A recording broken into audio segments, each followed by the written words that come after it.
एक रिजल्ट बिल्कुल एकदम निश्चित हो गया है, वो है एएसओ का परिणाम आपका, जो बहुत ज़्यादा सांख्यिकी वाले जो छात्र-छात्राएँ हैं, वो बहुत परेशान थे, इको गार्ड में धरना भी लगातार वो दे रहे हैं। लेकिन उनका परिणाम अब निश्चित हो चुका है कि अब इसी महीने इनका परिणाम लास्ट तक आ सकता है। ठीक है साथियों?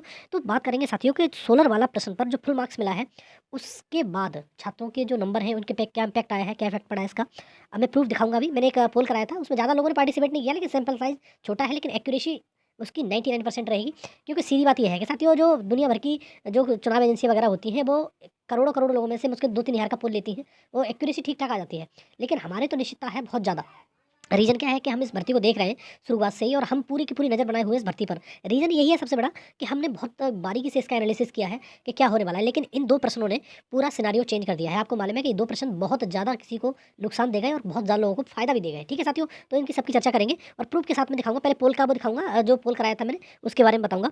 और दूसरा साथियों, उज्ज्वला वाला प्रश्न जो ऑफिशियल आ गया था, उसके बाद आयोग के द्वारा भी इसका क्लैरिफिकेशन दे दिया गया है। रात ही उसके बारे में ऑप्शन डी के बारे में कह दिया गया था। इसका भी प्रभाव पड़ा है बहुत निश्चित तौर पर, ये मान लेना कि इसका प्रभाव बहुत ज़्यादा है। अब देखो, जिनके मार्क्स कम हुए उज्ज्वला प्रश्न में, और अब 16 वाले प्रश्न में जो फुल मार्क्स मिला उससे बढ़ गए, तो ऐसा भी हुआ है कि कुछ लोगों को इस चीज़ का नलीफाई हो गया है। उनका पहले घट गया था, अब बढ़ गया है, तो बैलेंस बन गया है उनका, ऐसा भी हो सकता है। दूसरा, कुछ साथियों का तो ऐसा भी हुआ है साथियों, एक चीज़ और बता दूँ, कि कुछ साथियों के 2 मार्क्स बढ़े हैं।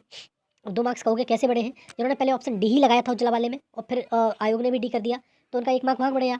और यहाँ पर 45% बढ़ाया था, मतलब लगाया था इसमें सोलर वाले में 45%, मतलब फुल मार्क्स मिल गया, तो उनका तो कोई चेंज में आया नहीं, तो उनको 2 मार्क्स मिले हैं। और कुछ लोगों को सवा 2 नंबर मिले हैं। जैसे मान लो, या तो सोलर वाले प्रश्न में चेंज हो गया उनका, जैसे में उन्होंने गलत लगाया था, गलत काउंट करके बैठे थे, उनका सही हो गया, तो सवा नंबर उनका बढ़ गया इधर या उधर साइड पे भी।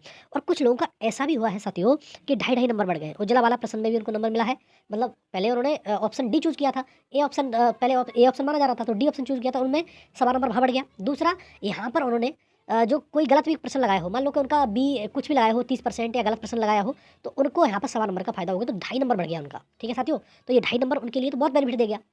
अब ऐसे मान लो कि किसी के नंबर हो 75.50, मतलब 75.5 नंबर थे, और ढाई नंबर बढ़ गया, तो कितना हो गया? 76, 77, 78, 78 नंबर हो गया। जो पहले रेस से बाहर था, अब वो रेस के अंदर है भाई, सीधी बात है। 75.5 और कहाँ 78, तो भाई सीधी बात है, जब नई कट ऑफ आएगी या लिस्ट आएगी, उसमें उसका नंबर निश्चित तौर पर होगा। ठीक है साथियों? और सबसे बड़ा सवाल साथियों एक और है आपके मन में, और जायज़ भी है इस चीज़ के बारे में, कि थर्ड लिस्ट कब तक आ सकती है? जो थर्ड लिस्ट है, कब तक आने की उम्मीद है? और मेरे को ज़्यादा उम्मीद यही है कि थर्ड लिस्ट आपकी, लग रहा है कि जो थर्ड लिस्ट है आपकी, कल मंडे है, 2-3 दिन के अंदर आपकी थर्ड लिस्ट आ जाएगी। और साथियों, अब ये क्लियर हो गया है। अब देखो, 11 तारीख को आपका ये सोलर वाला प्रश्न लगा हुआ था। अब इसका कुछ हो रहा नहीं है। बहुत सारे लोग ये ग्रुपिंग वगैरह कर रहे हैं, मतलब टेलीग्राम वगैरह पे लोग बता रहे हैं मेरे को, कि टेलीग्राम वगैरह पे लोग इकट्ठे हो रहे हैं कि चलो फिर दोबारा चलेंगे कोर्ट। अब साथियों कुछ नहीं होगा, क्योंकि आयोग ने अपनी तरफ से इच्छा जाहिर कर दी है कि हम इसको फुल मार्क्स दे रहे हैं। तो ये जो तुम्हारा जो कोर्ट में जो कोर्ट केस था सोलर वाले प्रश्न पे, अभी नल एंड वॉइड हो गया, इसका कोई लेना देना रहा ही नहीं। अब ये समझ लीजिए। ठीक है साथियों? तो इससे कुछ नहीं होगा। अब साथियों, सबसे बड़ा सवाल आता है कि ये सब कुछ हो गया, सब सिनेरियो चेंज हो गया, किसी के ढाई नंबर बढ़ गए, किसी के ढाई नंबर घट गए, या कुछ और हुआ है, किसी का मतलब एक ही नंबर बढ़ा है, या क्या हुआ है, तो इसकी कट ऑफ जो फाइनल होगी वो कितनी जा सकती है, कितनी रह सकती है? तो साथियों, शाम 6 बजे तैयार रहिए। आपके लिए मैं एकदम एनालिसिस करके एक-एक पॉइंट पर पूरी नज़र रख के मैं आपको बताऊँगा कि कितनी इसकी कट ऑफ जा सकती है, कितना हो सकता है, सारी चीज़ों के बारे में। अब साथियों, में एक बार मैं पोल जो कराया है मैंने यूट्यूब पर कम्युनिटी पोस्ट पर, तो आपको उसके वो थोड़ा रिजल्ट दिखा देता हूँ, फिर शाम को होगा, तो फिर मैं और दिखाऊँगा एक बार, तो आपको पूरा क्लियर हो जाएगा। कट ऑफ तो मैं तभी बताऊँगा शाम को ही, क्योंकि सारी चीज़ एनालिसिस कर रहा हूँ बहुत अच्छे से। क्योंकि देखो, यहाँ पे मैं कह दूँ कि आज तुम्हारा 82 चली जाएगी, ऐसा मेरा मानना नहीं है। कि भाई आप लोग मेरे से जुड़े हैं, तो मैं एक-एक पॉइंट की व्याख्या करूँगा कि पॉइंट 25 भी बढ़ेगी तो कैसे बढ़ेगी। ठीक है साथियों? ऐसे ही नहीं कहूँगा कि फालतू में मुँह उठा के कह दिया कि ऐसे जाएगी और वैसे जाएगी, नहीं, ऐसा नहीं है। मैं आपको एक-एक चीज़ व्याख्या करके बताऊँगा। तो सबसे पहले साथियों, हम देखते हैं जो कम्युनिटी पोस्ट पर आपके द्वारा जो भाग लिया गया है, पार्टिसिपेट किया गया है दोनों प्रश्नों के माध्यम से, वो देखते हैं कितना उसका इम्पैक्ट रहेगा उसमें। देखो साथियों, ये उज्ज्वला वाला प्रश्न था, और मैंने कहा था कि पोल में बस हिस्सा लें। लेकिन साथियों, इस प्रश्न की समस्या ये हो गई, इसमें ज़्यादा लोगों ने पार्टिसिपेट नहीं किया। 628 लोगों ने पार्टिसिपेट किया है, 2 घंटे हो गए थे लगभग, तब मैं वीडियो बना रहा हूँ ये। तो देखो, जो ऑप्शन ए वाले थे, अब इसमें ये मान लो कि इसमें जो लोग पार्टिसिपेट कर रहे हैं, वो झूठ बहुत ज़्यादा बोल रहे हैं, ये समझ लो। अब ये जो नन ऑफ दीज का लगाया ना, वो बहुत ज़्यादा लोगों ने लगाया है कि नन ऑफ दीज हम, तो देखो कितने लोगों ने कहा है। ठीक है? तो इसमें जो ऑप्शन ए था, वो सबसे ज़्यादा लोगों ने चूज़ किया था। लेकिन अब देखो, पार्टिसिपेट जब किया है, तो लोगों ने ज़्यादा ऐसे ही लगा दिया है कि 40% हमने नन ऑफ दीज़ लगाया था। तो ऐसा नहीं हो सकता। ये तो एकदम हाँ, वो ये हो सकता है कि ये तुम्हारा ये भी जो कहा है कि अभी कुछ 38% लोगों ने कि हमने ऑप्शन बी चूज़ किया था, ऐसा भी नहीं है। मैं इसका जो सही आंकड़ा है, मैं आपको ये बताऊँ, जो भी इन लोगों ने उसके बारे में नहीं ज़्यादा मैं कह रहा हूँ, 628 लोगों ने भाग लिया है। हो सकता है कि इन लोगों ने ज़्यादा चूज़ किया हो, लेकिन एक सही आंकड़ा ये है कि लगभग 50% या 50% से ऊपर लोगों ने तो ऑप्शन ए चूज़ किया था। और ये तुम्हारा लगभग मान लो 20-30% लोगों ने किया होगा। ये सबसे कम अगर ये ऑप्शन डी की बात करें तो सबसे कम लोगों ने चूज़ किया था, यही सही बात है। ठीक है साथियों, अब मैं उजाला प्रश्न, सोलर वाले प्रश्न की एक बार और आपको दिखा देता हूँ। बाद में सारी चीज़ मैं एक बार और आपको दिखाऊँगा, सारी चीज़ें करके, कि ये देखो 15 घंटे हुए हैं, शाम को ही डाला था, शाम को ही लोगों ने पार्टिसिपेट भी किया था इसमें। अब देखो, मैंने कहा लेखपाल में जो 16 प्रश्नों से संबंधित जो जवाब जानकारी दी है, कि जिन्होंने 45% पहले जो उन्होंने चूज़ किया था, वो जो मतलब 45% आयोग ने माना था, 45% अब भी है, मतलब क्या पूरे पे नंबर मिल गया, तो इनको तो कोई बेनिफिट हुआ नहीं भाई, सीधी बात है, इनका कोई बेनिफिट नहीं है, वो सेम ही हो गया। तो 25% लोग कह रहे हैं कि हमने ऑप्शन पहले सही हमारा था।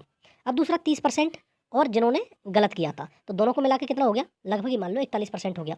तो ये लोग तो इनके नंबर 1.25 बढ़ेंगे, इनके नंबर ये नहीं कि 1 बढ़ेगा। हाँ, जिन्होंने ऑप्शन नहीं लगाया था पहले, 34% भी बहुत संख्या है जिनका नंबर 1 बढ़ेगा। ठीक है साथियों, और लगभग 1700 लोगों ने इस पार्टिसिपेट किया है इसमें, और कमेंट वगैरह भी किए हैं बहुत सारे लोगों ने, बस इसका मतलब नहीं है, आप ये इतना समझ लो कि इतना है ये। ठीक है साथियों, इसका सारा एनालिसिस मैं एक एक करके लाऊंगा, पूरा एक एक चीज़ बताऊंगा क्लियर कट करके आपको, और आप इतने हैं तो तैयार रहिए, थर्ड लिस्ट में भी कितने तुम्हारा जा सकता है उसके बारे में भी चर्चा करने वाला हूँ। ठीक है साथियों, तो आगे चलते हैं इस वीडियो में, आगे चर्चा करते हैं इसके बारे में। और साथियों, जैसे एएसओ के बारे में बता दिया मैंने, अच्छी खबर यही है एएसओ के छात्रों के लिए कि आपका रिजल्ट दिसंबर में आने की संभावना है, पूरी पूरी आपकी कमेटी गठित कर दी गई है। और अन्य भर्तियों के बारे में भी समझ लो साथियों, बीडीओ री एग्जाम आपका रिजल्ट भी दिसंबर में आ सकता है, लेकिन दिसंबर की संभावना मैंने वैसे पहले भी बताया था कम है। जनवरी में मान के चलो कि आपका 10 जनवरी तक 12 जनवरी तक रिजल्ट हर हाल में आ जाएगा। डीवी का, मुख्य सेविका का वही हाल है, junior assistant 1262 post, typing result वही हाल है। तो 4-5 भर्ती के जो रिजल्ट हम लग रहे हैं, मंडी इंस्पेक्टर का रिजल्ट वो भी आ जाएगा। अब हाँ, ये जरूर है कि आपके दो नोटिफिकेशन, आपके एजेटीए, मंडी इंस्पेक्टर, जेई, ये दिसंबर में आने की पूरी संभावना है, काम चल रहा है इन पे। ठीक है साथियों, और अब आपकी बात करोगे कि इसका रिजल्ट लेखपाल का कब आएगा, लेखपाल का रिजल्ट होगा वो दिसंबर में ही आ जाएगा, और हो सकता है कि बहुत जल्दी आ जाए, और आप कहोगे थर्ड लिस्ट निकलेगी फिर उसमें, तो 1-2 दिन लगेगा थर्ड लिस्ट में। अगर मान लो कि 2000 भी लोग मतलब थर्ड लिस्ट में बुलाए गए, तो मुश्किल से 3 दिन में आपका डीबी हो जाएगा कंडक्ट। उसके बाद वो बहुत जल्दी फास्ट करके काम आपका दे देंगे, और रिजल्ट लास्ट तक, दिसंबर लास्ट तक आपका रिजल्ट जारी कर दिया जाएगा। और सब कुछ ठीक रहा सिनेरियो, तो जनवरी या फरवरी में आपको ज्वाइनिंग दे दी जाएगी, जनवरी लास्ट में, फरवरी फर्स्ट वीक में ऐसा हो सकता है कि आपको ज्वाइनिंग दे दी जाए। हाँ, इसकी कट ऑफ क्या होगा क्या नहीं होगा उसके बारे में आप शाम 6 बजे तैयार रहिए, और जरूर देख लेना कि क्या कट ऑफ रहने वाली है। ठीक है साथियों, तो यही है वीडियो अच्छा लगता है लाइक शेयर कर दो, चैनल सब्सक्राइब कर लो, और बेल आइकन जरूर दबा देना, जिससे मेरी आने वाली वीडियो को नोटिफिकेशन आपको मिल जाएंगे। ठीक है साथियों, धन्यवाद।